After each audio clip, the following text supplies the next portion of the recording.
You ever wonder how multiple people can witness an event, but each one will recall the event slightly different?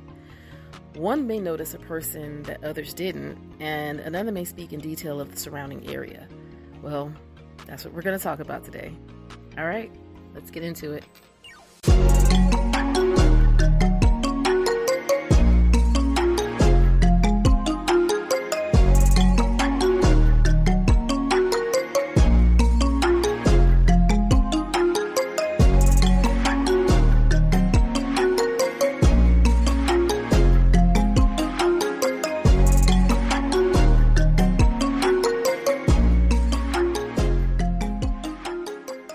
So to give you my disclaimer, I am not a psychologist, although I did go to school for psychology, but I am not a psychologist, so there's that. All right. So first I want to read to you 1 Corinthians 12 to 13. For as the body is one and has many members, and all the members of that one body being many are one body, so also is HaMashyach. For by one Ruach are we all baptized or immersed into one body, whether we be Yahudim or of the other nations, or it should say Israelite, whether we be bond or free, and have been all made to drink into one Ruach. For the body is not one member, but many. If the foot shall say, because I am not the hand, I am not of the body, is it therefore not of the body? And if the ear shall say, because I am not the eye, I am not of the body, is it therefore not of the body? If the whole body were an eye, where were the hearing?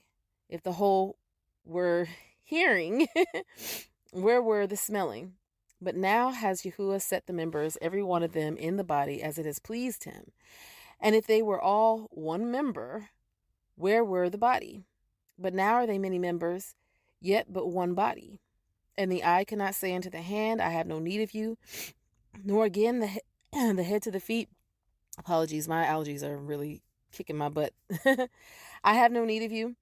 Nay, much more, those members of the body, which seem to be more feeble, are necessary. And those members of the body, which we think to be less honorable, upon these we bestow more abundant honor, and our uncomely parts have more abundant comeliness.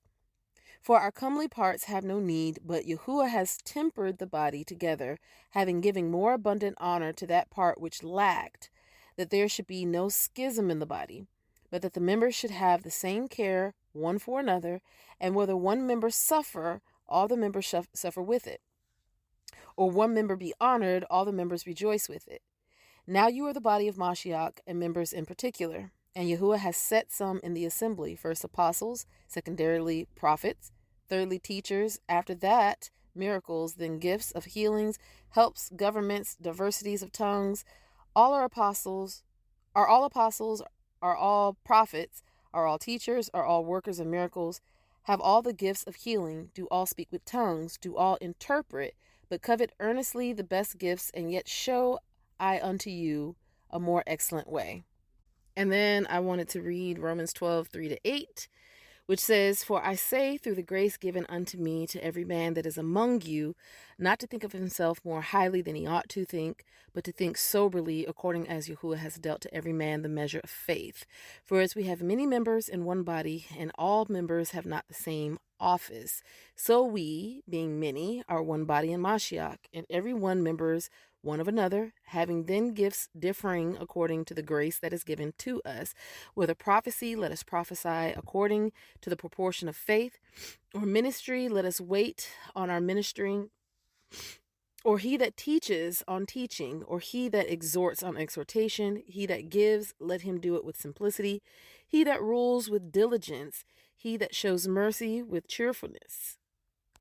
So I want you to keep those two scripture portions in mind as we move to the next thing that I want to talk about.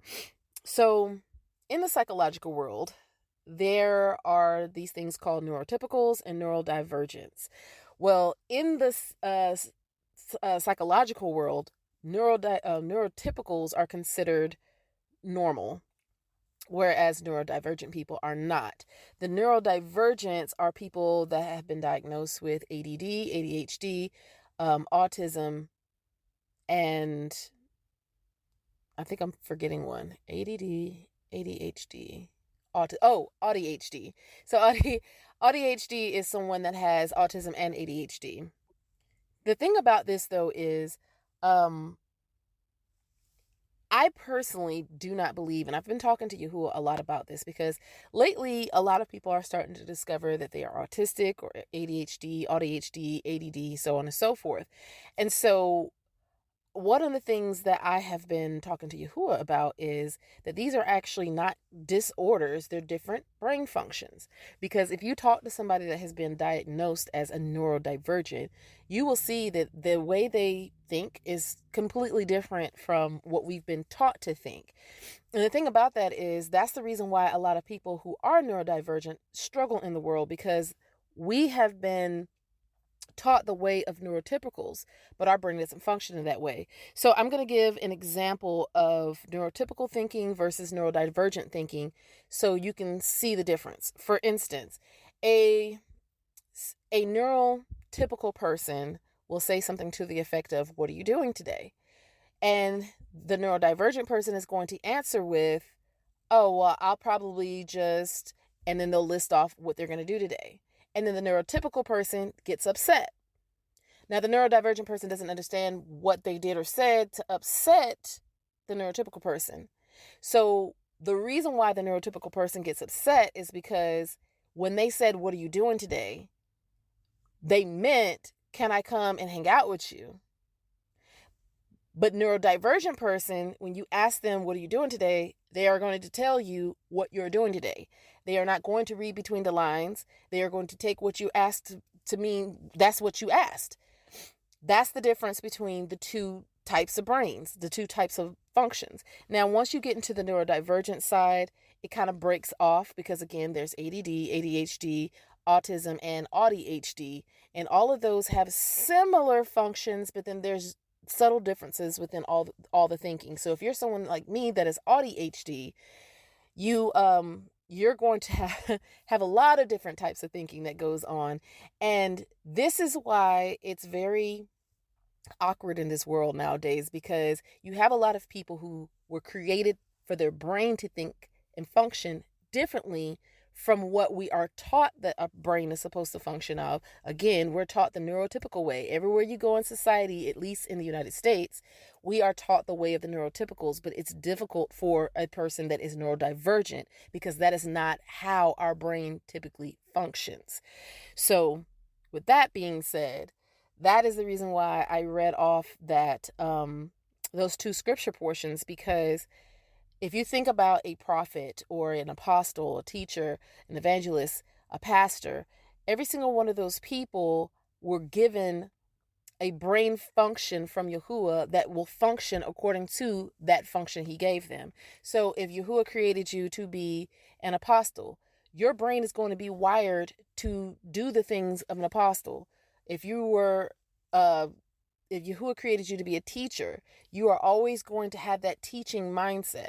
If you were created to be a prophet, you are always going to have that spiritual prophetic mindset. Okay? So I mentioned that I am ADHD, and I actually have a cousin that is autistic, and people think that you have to physically look like you have what they're calling disorders. I just call them different brain functions, but they think you have to look like you have a disorder, and that's just simply not the case. That's a lie. There's a lot of us running around. We just have different brain functions. With that being said, so this is how my brain functions. When my brain is constantly scanning, I'm constantly picking up, again, I'm ADHD, so this is how an ADHD brain functions.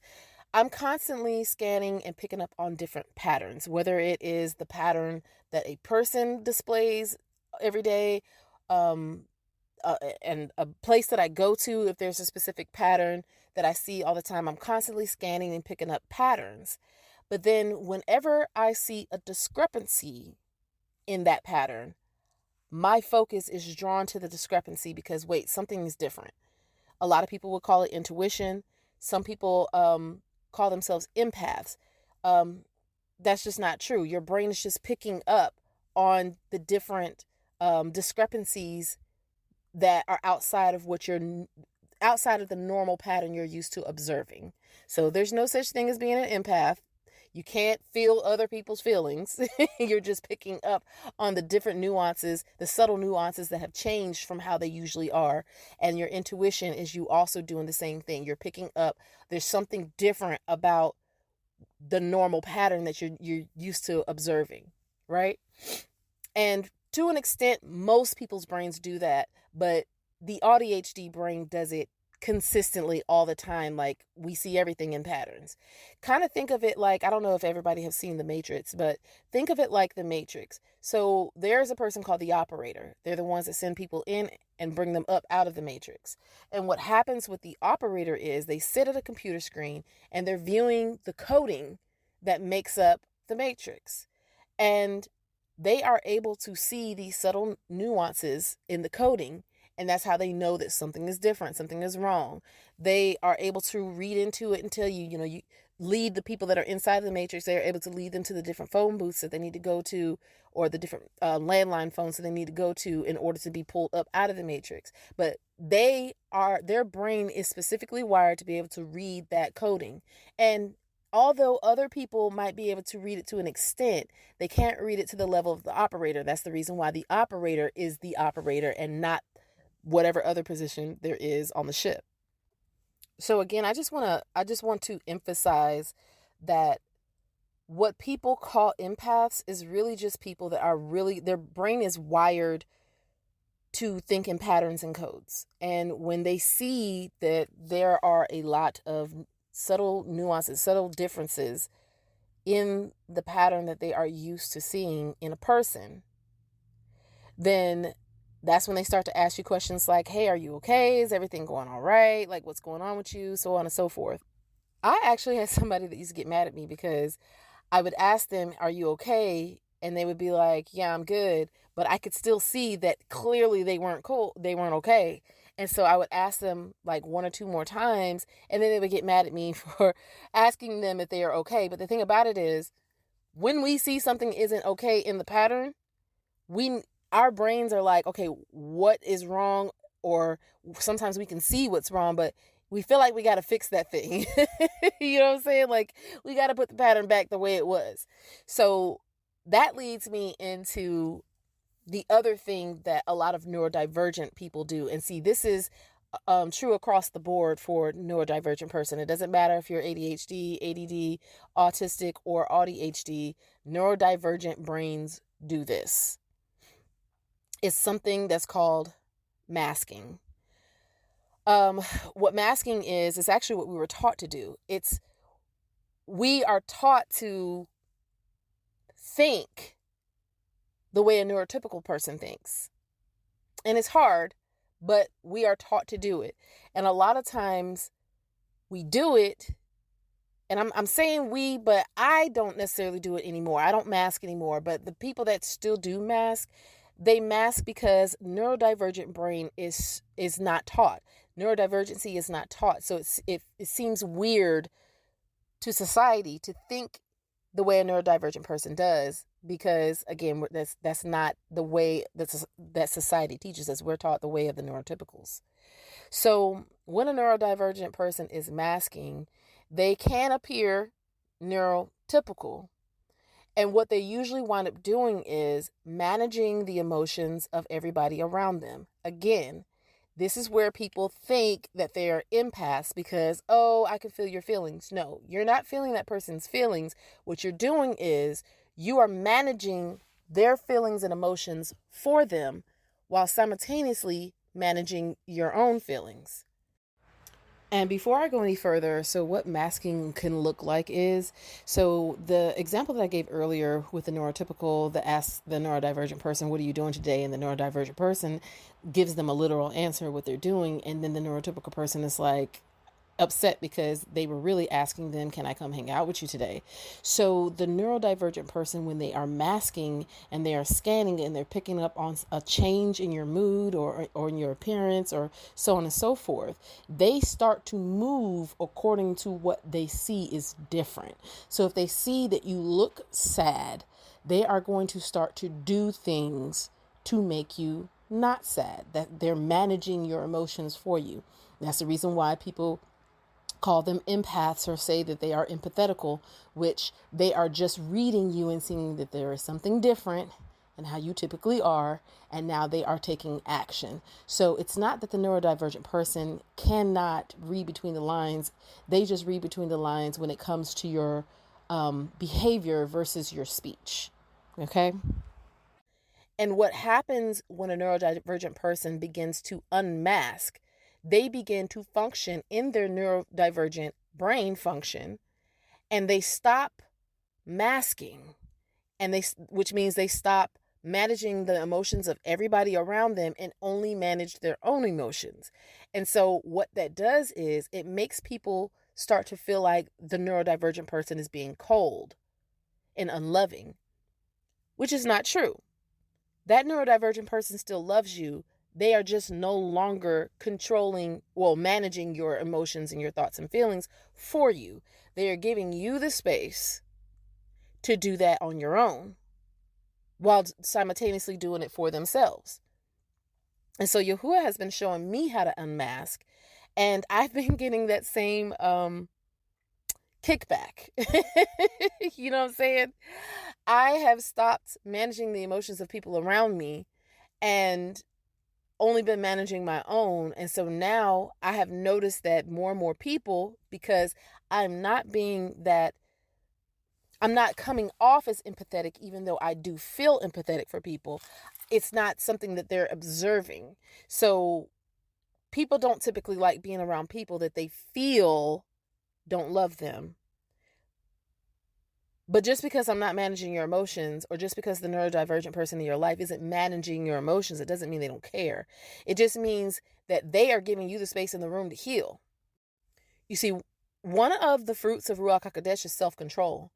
If someone else is managing your emotions for you, you never learn self-control. It's actually a gift when someone unmasks around you, because now you're able to see your true self. And a lot of times what neurotypical people do is when they start to see their true self, they start to project the things that they don't like about themselves onto the neurodivergent person, and then they don't like the neurodivergent person. When in actuality, see, you've never seen that side of yourself because the neurodivergent person managed your emotions for you. Now that they're not, you get to see that mirror. But that's a gift. That's a gift. I mean, that your reflection. That's a gift, because now you know what you need to hand over to Yahuwah. Now you can see what you need to put on Yahuwah's altar to have removed up out of you. But you will never see that as long as the neurodivergent person in your life is masking.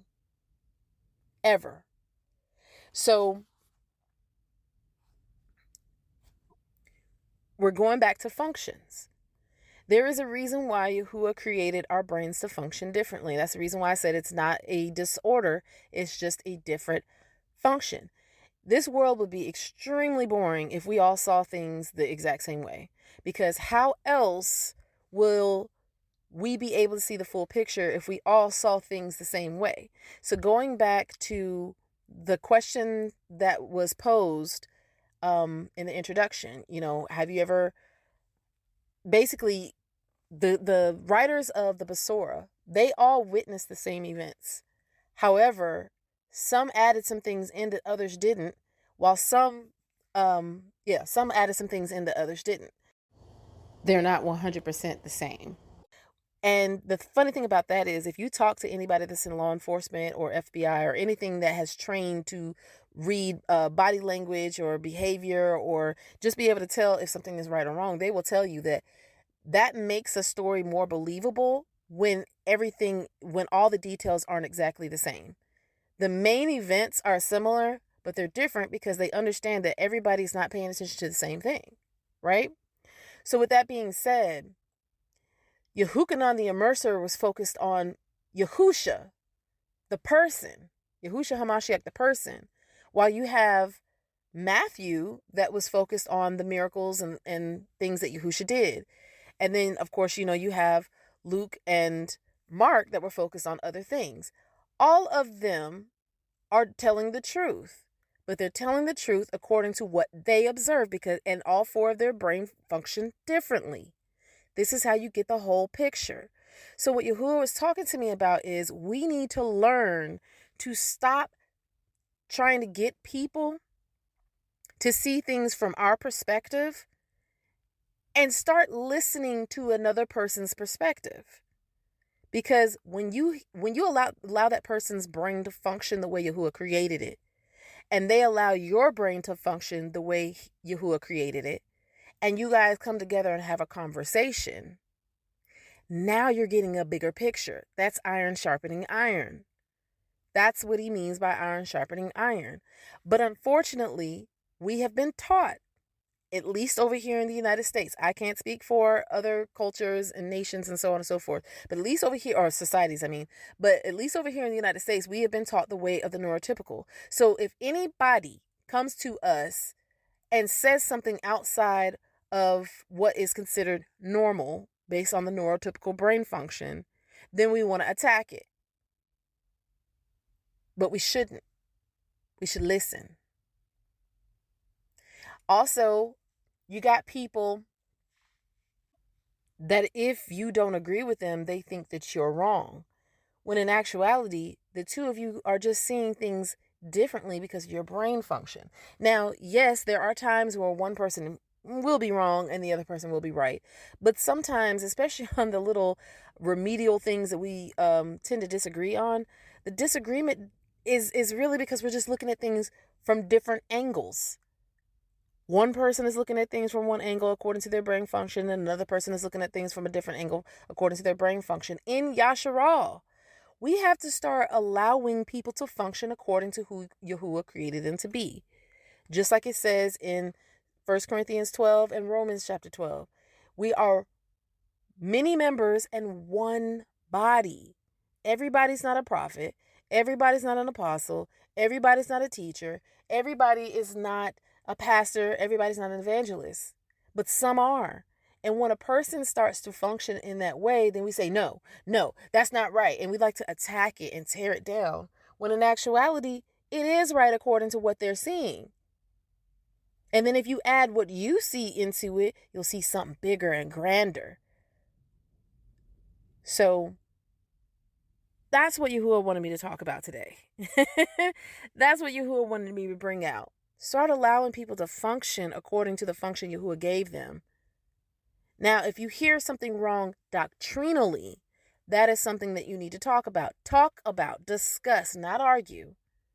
And understand it is possible to disagree, or it is possible to have a discussion with someone else and it not be an argument if you don't see things the same way. Because going back to what I've been talking about, it's because you have a brain function that's different than the person that you're talking to, so you see things differently, but it doesn't make it an argument. Adults converse. Children argue. And if you feel like every time somebody disagrees with you is an argument, that means that you need to hand your argumentative ways over to Yahuwah, because your brain is hearing it as an argument because you haven't matured to being able to allow people to function outside of your function. That is an issue, because now you're trying to control people and mold them into your likeness. And we are supposed to be in the likeness of Yahuwah.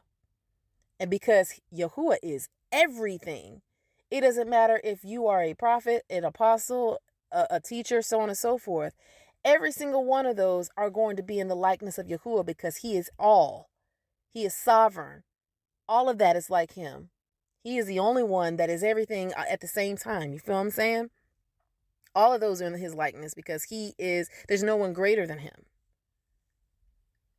But we need to stop trying to mold people into our own likeness and mature into a space where other people can be who Yahuwah created them to be. That's what he wants, y'all. All right, a very short episode. Praise Yah. He's getting me better at having these short episodes. I'm pretty sure it's a long one coming a little ways down the road, but hallelujah for this one. All right, you guys. So if you want to get in contact with me, you know what to do. Email me at replenishme@gmail.com. That's RIPLENISH me@gmail.com. I love you. Much ahabah and shalom. And until next time, Shalom Alachim.